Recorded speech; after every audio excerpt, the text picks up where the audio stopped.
I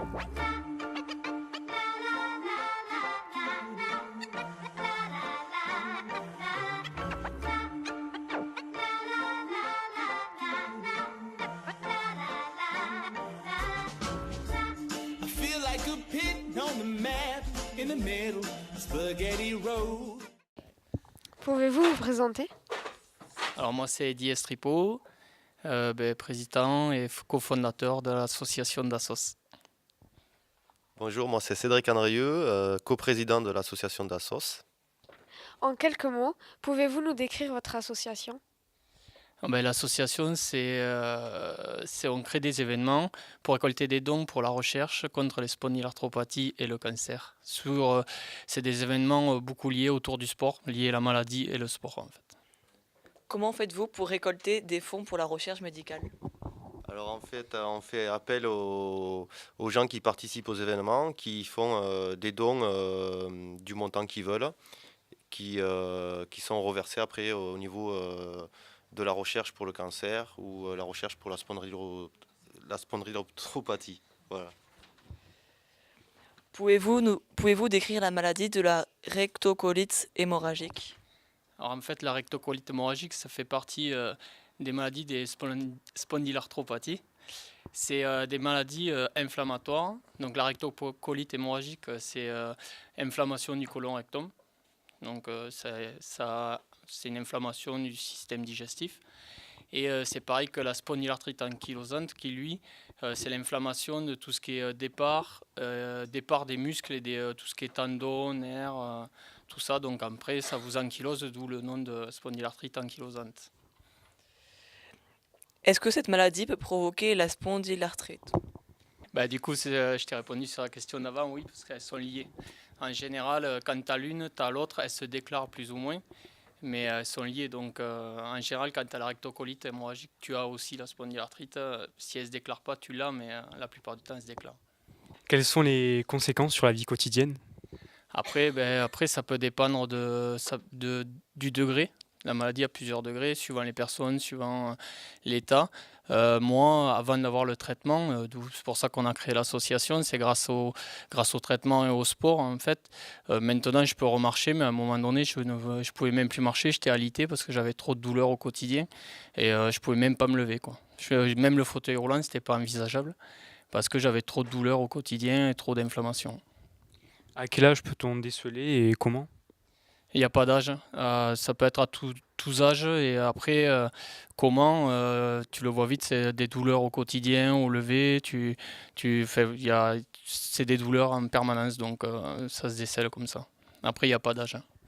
Et est-ce héréditaire?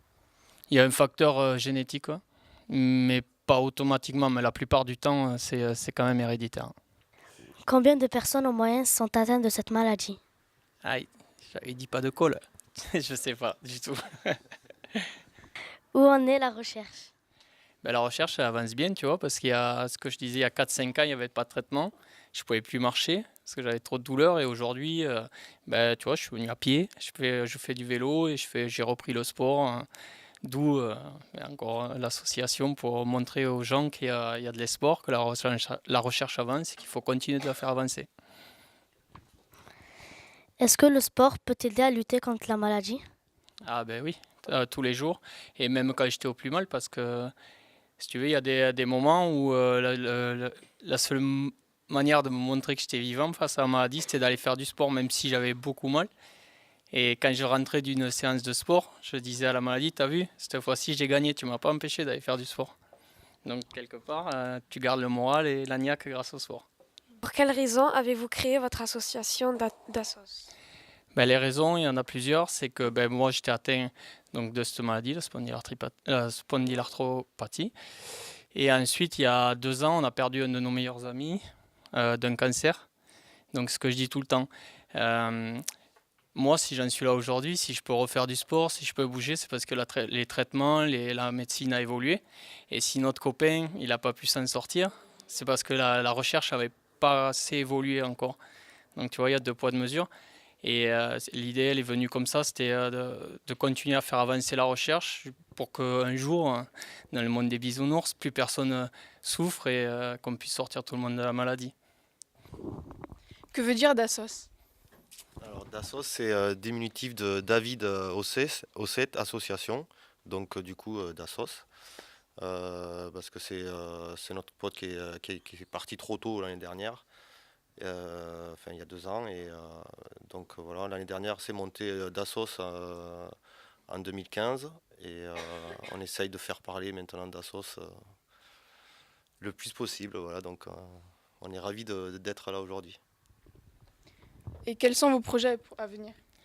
Alors, les projets à venir, il y en a Beaucoup. pas mal. Alors les plus concrets, il y a le 12 mars 2017, un parathlon en partenariat avec le club de triathlon de Muret. Alors nous, la session qu'on fait, c'est il va y avoir un duathlon. C'est une partie vélo, course à pied, non course à pied, vélo, course à pied. Et nous, en fait, le but, c'est de mettre une personne en situation de handicap avec une personne valide qui pourront faire le duathlon en relais. C'est-à-dire que la personne valide fera style le vélo et la personne en situation de handicap la course à pied.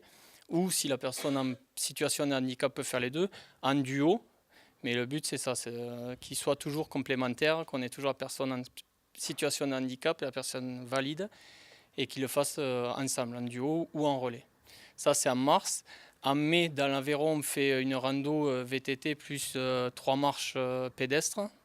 Toujours pareil pour récolter des dons. Après, c'est des projets. On a un projet de faire une rando de nuit VTT avec bivouac sur 2 jours. Au GPS. Voilà, au GPS. Et après, on l'a déjà fait cette année en novembre et on remettra ça en novembre aussi. On fait une soirée espagnole avec paella. Alors là, l'idée cette année, c'est de grossir. Cette année, on l'a fait entre guillemets petit comité. On a fait ça à 30 personnes. L'année prochaine, c'est de carrément faire un truc dans une grande salle des fêtes, 300-400 personnes, avec dîner-spectacle, avec une école de flamenco, tout ça pour récupérer encore plus de dons. Encore un dernier projet. On a un dernier projet, je ne sais pas si on le mènera à bout cette année, mais ce serait de partir de l'Aveyron et de monter les dons à Paris en vélo. Donc sur une semaine, en autonomie, plus ou moins, quoi. Faire des étapes ville en ville, faire parler l'association au niveau local de chaque ville et d'arriver et de monter les dons à Paris, à la Tour Eiffel. Voilà. Et comment pouvons-nous vous aider? Mais en fait, nous, chaque fois qu'on parle de Dassos, chaque fois qu'on fait connaître un peu plus l'association, ça nous aide.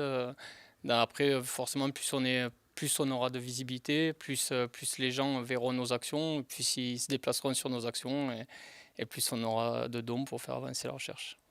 Merci. Merci.